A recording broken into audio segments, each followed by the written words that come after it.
bermain bertahan. Pertahanan yang mereka bangun begitu tebal, hingga cukup sulit untuk ditembus. Namun, tembok kokoh itu roboh di menit ke-31. Dalam kostum putih-putih, skuad Garuda sudah bermain agresif bahkan sebelum pertandingan berjalan 1 menit. Jika dibanding dengan ketika melawan Irak, bola dominan menempel di kaki pemain Indonesia. Di menit ke-5, anak asuh Shin Tae-yong kembali menggempur pertahanan The Ascals. Tom Haye meliak-liuk di daerah lawan tanpa kehilangan bola.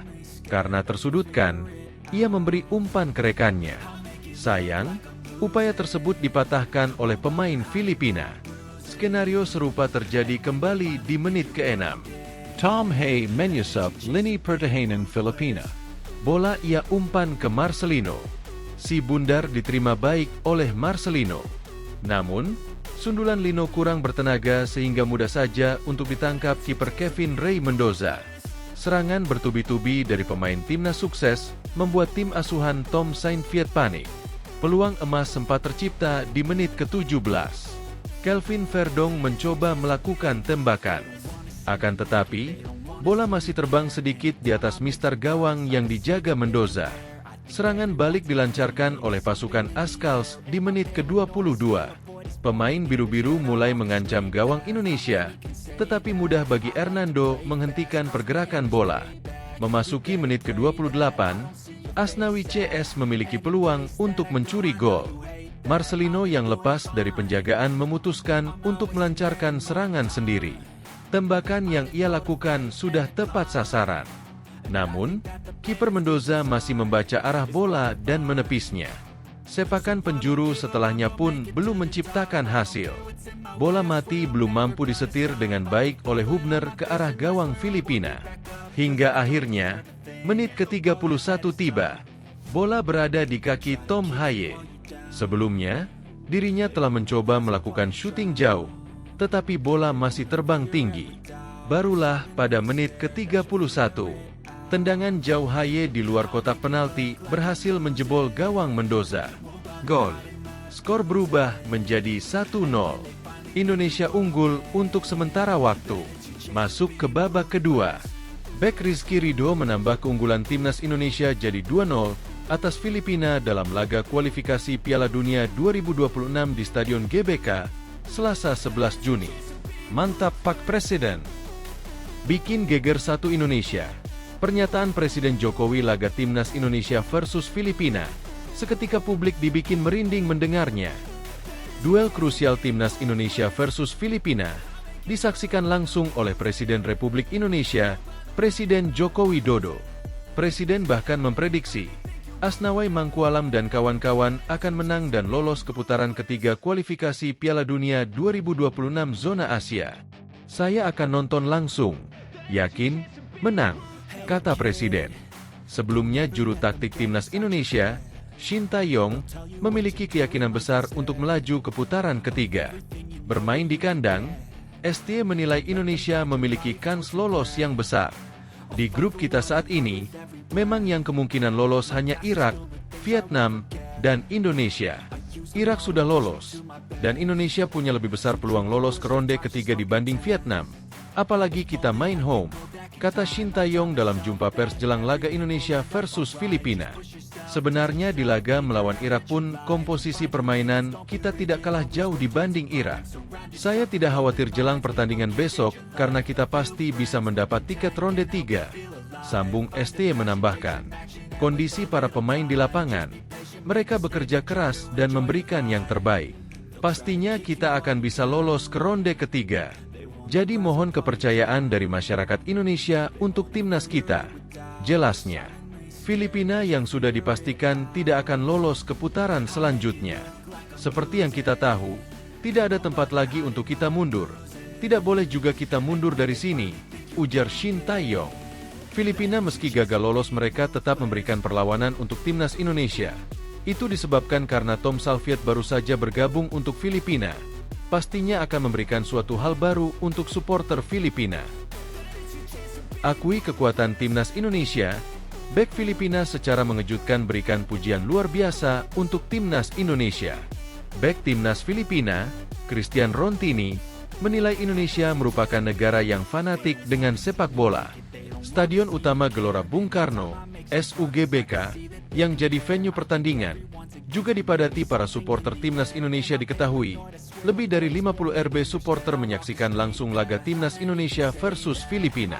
Apalagi, laga ini akan jadi penentuan nasib untuk Timnas Indonesia ke babak selanjutnya. Christian Rontini menjelaskan, Indonesia dan sepak bola tidak bisa dipisahkan. Dia mengakui bahwa gairah sepak bola sudah mengalir di semua tempat, termasuk saat Timnas berlaga di SUGBK melawan mereka. Ya, di Indonesia, mereka hidup untuk sepak bola. Mereka sangat fanatik. Namun, ini merupakan motivasi bagi kami untuk memberikan yang terbaik, kata Christian Rontini. Pemain yang saat ini membela Persita Tangerang ini melanjutkan, dia sudah memberikan pesan kepada pemain Filipina. Saya mengatakan kepada rekan-rekan setim saya bahwa Timnas Indonesia bukanlah Indonesia yang dulu.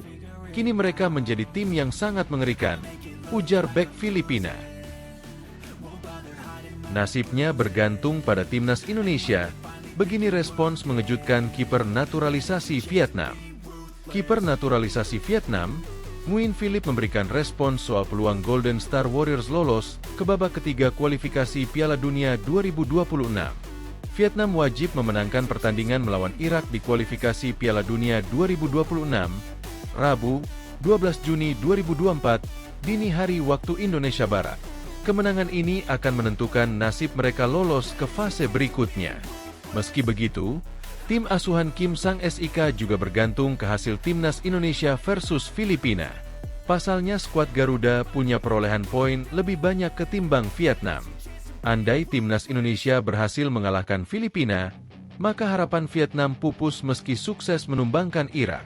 Terkait situasi ini, Philip Nguyen menyadarinya. Ia lantas menegaskan akan berjuang, walau tidak bisa menentukan nasibnya sendiri untuk melaju ke babak ketiga kualifikasi Piala Dunia 2026.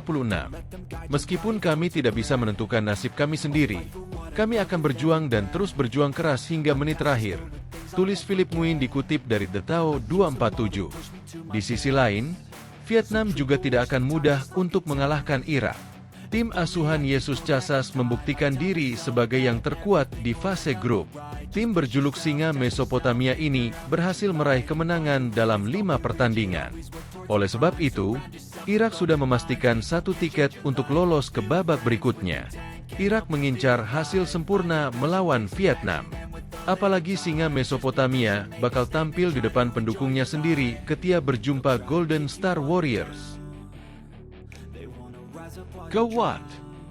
Timnas Indonesia terancam naturalisasi pemain keturunan ini setelah Belanda dapat kabar buruk jelang Euro 2024. Timnas Indonesia terancam gagal menaturalisasi pemain keturunan setelah Belanda kehilangan pemain kuncinya jelang Euro 2024. Belanda sedang mempersiapkan diri untuk Euro atau Piala Eropa 2024 pada musim panas ini yang akan dimulai pada akhir pekan ini. Pelatih Ronald Koeman terpaksa harus mencoret Frenkie de Jong dari skuadnya menjelang turnamen lantaran sang gelandang mengalami cedera. De Jong telah dikonfirmasi tidak akan bisa ikut membela timnas Belanda untuk Euro 2024, jadi Koeman harus mencari penggantinya. Menurut laporan dari jurnalis Fabrizio Romano, sosok yang mungkin dipanggil oleh Ronald Koeman untuk menggantikan De Jong adalah Ian Maatsen. Sebelumnya, bek kiri Borussia Dortmund tersebut masuk dalam skuad bayangan The Oranje untuk Euro 2024. Namun, pemain keturunan Indonesia ini tidak berhasil menembus skuad akhir timnas Belanda untuk Piala Eropa. Menjelang turnamen yang akan dimulai pada akhir pekan ini, Maatsen punya kans bagus kembali ke skuad Belanda menurut Romano. Sebagai catatan, Maatsen masih punya kans untuk dinaturalisasi PSSI untuk membela timnas Indonesia. Sebab, dia belum pernah membela timnas Belanda di kancah senior hingga saat ini. Namun demikian, seiring dengan potensi pemanggilannya ke Euro 2024, Maatsen kini terancam tak bisa dinaturalisasi oleh timnas Indonesia. Belanda bakal mengawali Euro 2024 pada hari Minggu, 16 Juni 2024, mendatang dengan menghadapi Polandia pada pukul 20 waktu Indonesia Barat. Mereka tergabung dalam grup D di Euro 2024 bersama salah satu kandidat juara, Prancis. Sedangkan satu tim lain yang mengisi grup tersebut adalah kuda hitam Austria.